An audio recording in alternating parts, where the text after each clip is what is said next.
holding the phone, and we were looking at the camera, and behind us was the baseball field.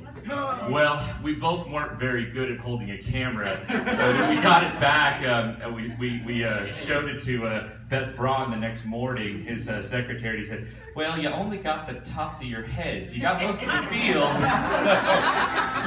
So we got to practice on using that camera. But it was a lot of fun. It was a great experience. We walked back from the stadium to the national office, walked back through the city of Baltimore, and it was a lot of fun. And so I hope you get a chance to know him. One of the things that he really wants from members is he wants experiences, as Joe was talking about. He wants innovative ideas that you do in your chapter meetings. So those of you that think you do something unique in a chapter meeting that's different, that the national office ought to know about, send him an email. It's really simple to send him an email. Office of the President, it's all one word, Office of the President at NFB.org. And you can send him an email, he will reply. He is very technology savvy, so that is something he's really proud of. Right? He tweeted out this morning that I'm using a Braille Note Touch for the first time, and this is my only device for this whole weekend. So I mean, he takes new devices out there, tries them out, and he's going to give his speech using that Braille Note Touch. So it's pretty impressive and neat to speak with him and talk with him. So I hope he gets to come back out here to New Jersey very soon, and you get to spend some time with him.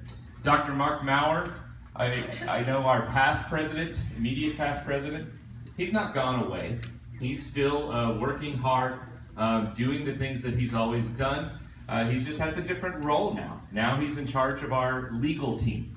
And he is working hard at different things that we do that we need legal representation for. He's kind of gone back to his law roots, and he's working hard at them, and he gives his best to all of you as well. So he's still working hard there. We have a lot of neat things going on at the Federation, and I'm happy to tell you about them. So the shine of the National Federation of the Blind has never been brighter. Our team and members, many people, volunteers, went to Orlando, Florida this past August and were the hosts of the World Blind Union Convention. This is a convention that happens every 4 years. So it doesn't happen every year like ours does. This is World Blind Union, they get together every 4 years. They have not been back in the United States since, I believe it was the early 70s, correct, Joe? Yeah. I'll say yes. Okay, good. But yes, early 70s was the last time they were here. And so it had been quite some time. And the National Federation of the Blind had the opportunity of hosting the convention at the Rosen Center. And it's interesting because the World Blind Union, blindness is very different in many different countries. And so it's treated differently than it is here in the United States. And so you had these members coming in. Some of them could travel independently, but many of them could not. So they had guides, or they were there traveling to a foreign country for the first time, and they didn't know their way around. And what happened was that members of the National Federation of the Blind were the guides. So they got to see blind people, guiding them around the hotel, showing them where things are, the restaurants and the meeting spaces, and then part of the convention, we had to show them what things we do in America. And so we had a baseball pitching station set up, so they could come and they could throw a baseball and see how fast they throw it.